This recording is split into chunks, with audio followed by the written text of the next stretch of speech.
Hoje nós estamos aqui para falar sobre a importância da microbiota na inflamação corporal. Mais especificamente, nós vamos falar da neuroinflamação. Só fazendo uma breve introdução, no intestino nós temos bactérias, muitas bactérias, são trilhões de bactérias. Nós temos no intestino delgado e mais ainda, uma quantidade maior ainda no intestino grosso. Nós temos algumas bactérias que são chamadas de gram-positivas e outras gram-negativas. As duas têm a sua função. As gram-positivas, elas ajudam a gente a absorver alguns nutrientes, proteger o nosso intestino, formando um muco que vai ajudar as nossas fezes se deslocarem no intestino e também proteger, o nosso intestino de qualquer agressão. As gram-negativas, elas têm a sua função também, mas quando elas aumentam muito, por um desequilíbrio, por uma desbiose, por exemplo, do intestino, podem acontecer algumas patologias, algumas doenças, por conta da grande população de bactérias. Por exemplo, a Escherichia coli, que é uma bactéria que normalmente vive no nosso trato gastrointestinal, se ela aumentar, ela pode migrar e causar, por exemplo, uma infecção urinária. A Cândida, por exemplo, que é um fungo, se aumenta, pode gerar problemas de pele, candidíase, Então, essa aqui é uma fotinho, uma gravura, ilustração do nosso intestino. Vocês podem ver ali do lado que tem uma parte circular ali, onde a gente vê uma série de vilosidades, que são essas voltinhas que faz ali o intestino, e uma dessas velocidades está aqui representada maior. Então, vocês podem ver que tem células que são juntas, nessa parte esquerda aqui a gente vê as células aí do intestino equilibrado, de uma microbiota equilibrada. E aí a gente vê que tem essas células e elas são juntas, por algumas junções ali, elas são ligadas por essas junções. Em inglês se chama tight junctions. E essas junções, elas fazem a união dessas células. E aí, em cima, ali tem o muco, que protege a integridade dessas células, E, como eu falei, facilitam as nossas fezes, deslizarem ali dentro do intestino. Essa representação é do intestino delgado, que é o maior intestino que a gente tem. Ele fica na cavidade abdominal, acima do intestino grosso, e ele tem de 5 a 8 metros. Então, vai depender um pouco da pessoa, se ele é um pouco maior ou um pouco menor. E ele tem, assim, uns 4 centímetros, é uma mangueirinha bem fininha. Você imagina uma mangueirinha com uns 4 centímetros de diâmetro, mais ou menos. E ele tá todo enroladinho lá dentro, Porque é grande. Dentro dele não passam fezes, passa como se fosse, assim, um líquido, meio pastoso, Mas bem mais líquido do que pastoso. E ali vão sendo absorvidos todos os nutrientes, que a gente precisa. Em volta por fora, do intestino, a gente tem um sistema linfático, que tem ali células de defesa, porque se passar alguma coisa ali do intestino, de dentro do intestino para o nosso corpo, esse sistema imunológico ele vai agir e vai tentar matar ali, impedir, causar uma situação ali de proteção, de invasão, vai responder a essa invasão. E aí depois, abaixo desse sistema linfático, que tem as nossas células de defesa, nós temos a nossa circulação, o sangue, as nossas veias ali que vão receber esses nutrientes. Então aqui a gente vê na nossa parte esquerda a gente vê o equilíbrio, o intestino equilibrado, a microbiota em homeostase, que a gente fala. E aqui do lado a gente vê um exemplo do desequilíbrio. Então você está vendo que essas células, né, que elas eram bem juntinhas ali no intestino equilibrado, elas estão meio que separadas, né, porque ali tinha muitos micro-organismos, bactérias, fungos, etc. E esses micro-organismos acabaram ali, acabou ficando sem o muco, né, e eles tentam ali penetrar no nosso, através do nosso intestino para dentro do nosso corpo, tá? Para o sangue, né? Para o sistema linfático e para o sangue. Então,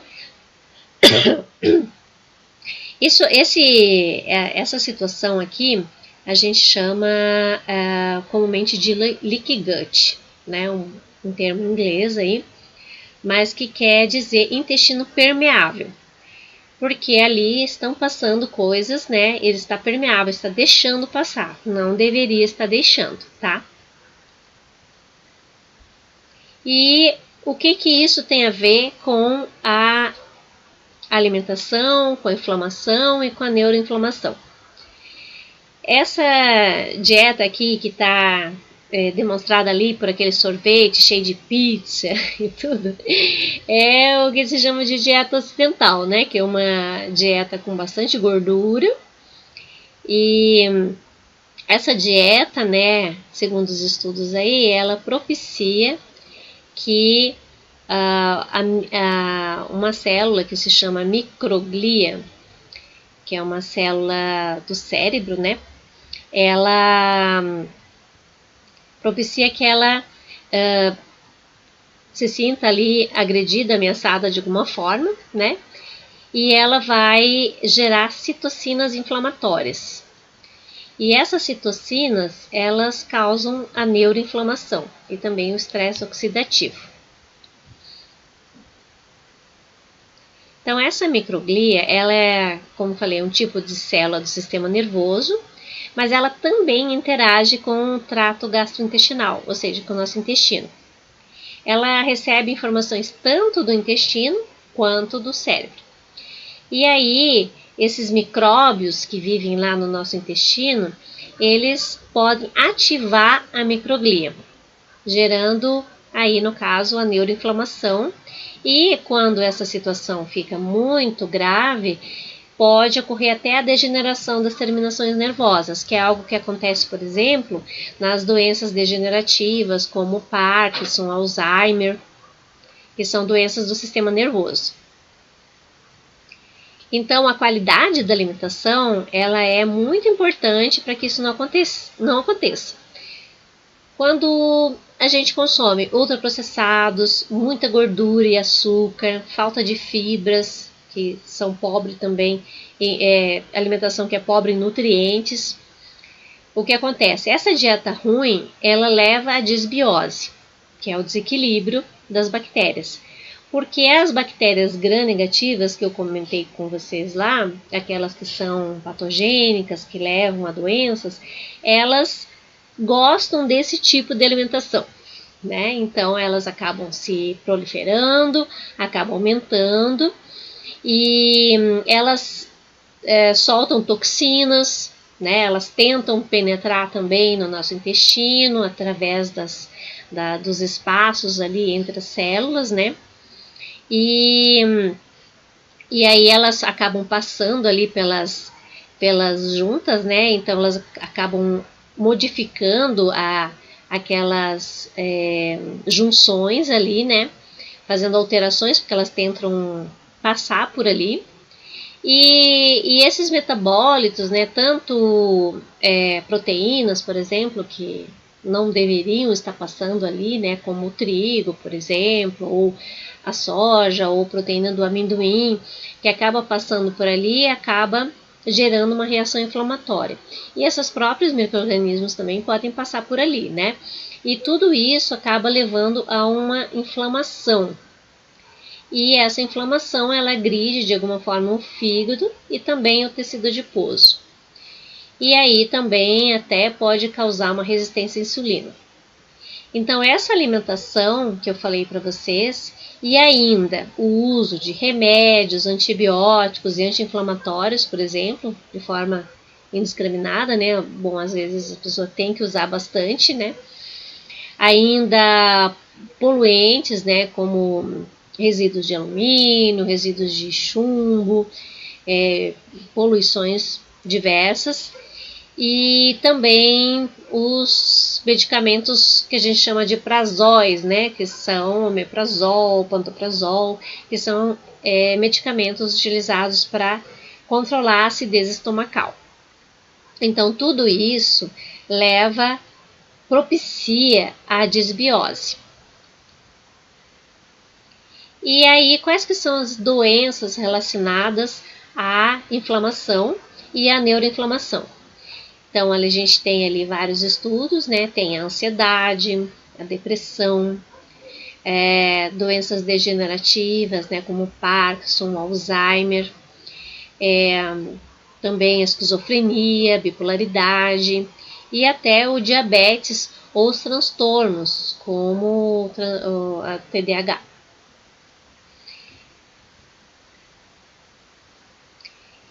E aí acontece um outro efeito também por conta da inflamação, que é a redução das monoaminas. As monoaminas, elas são, por exemplo, a serotonina, a dopamina, a noradrenalina. A serotonina é conhecida como o hormônio do bem-estar, do prazer, da satisfação.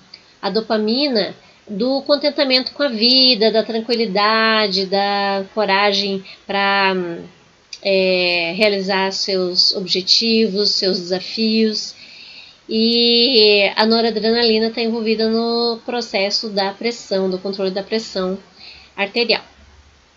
E aí essa inflamação ela acaba reduzindo essas monoaminas. E além disso, reduz, por exemplo, a produção do GABA, né? Que o GABA é um aminoácido aí que promove um relaxamento e aí propicia também o sono, tá?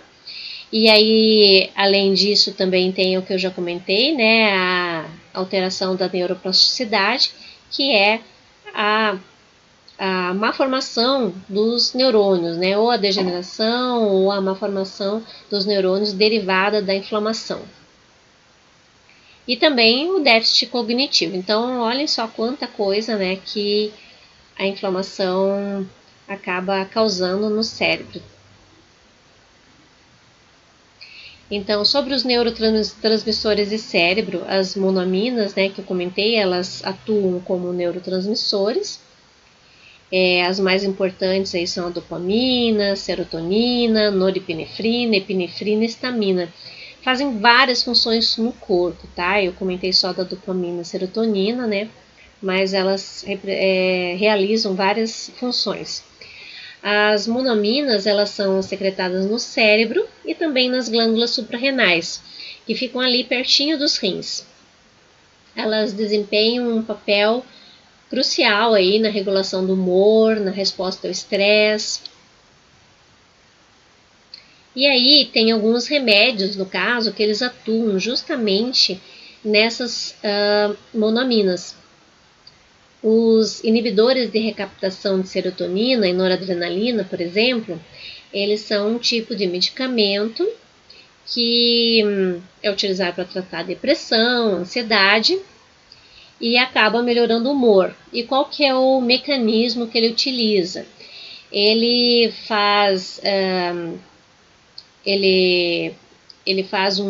tem um efeito, né, de reduzir aí, aumentar a serotonina, né, e a noradrenalina. Então, a serotonina ela tem esse efeito de causar, né, essa sensação de bem-estar. Isso é positivo, mas às vezes quando não se sabe exatamente a dose ainda no remédio, a dose fica um pouco alta, ou mesmo na fase de adaptação do remédio, pode acontecer a síndrome serotoninérgica, que é um aumento da serotonina.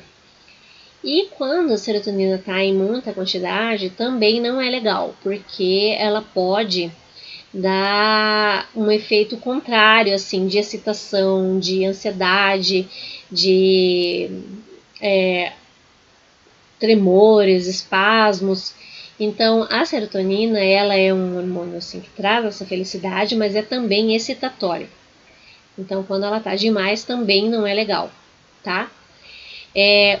Outros remédios, grupo, né, de remédios que são bem utilizados para essas condições, né, de redução das monaminas, são os inibidores da monamina oxidase, que a monamina oxidase é uma enzima que degrada essas monaminas, degrada a serotonina. Então, ao inibir essa enzima, a degradação da serotonina ocorre mais lenta, né? Então, a serotonina fica por mais tempo, digamos assim, circulando. E isso acaba tendo um efeito positivo aí na depressão, nos distúrbios psiquiátricos, que tem característica aí de redução da serotonina ou da noradrenalina, tá?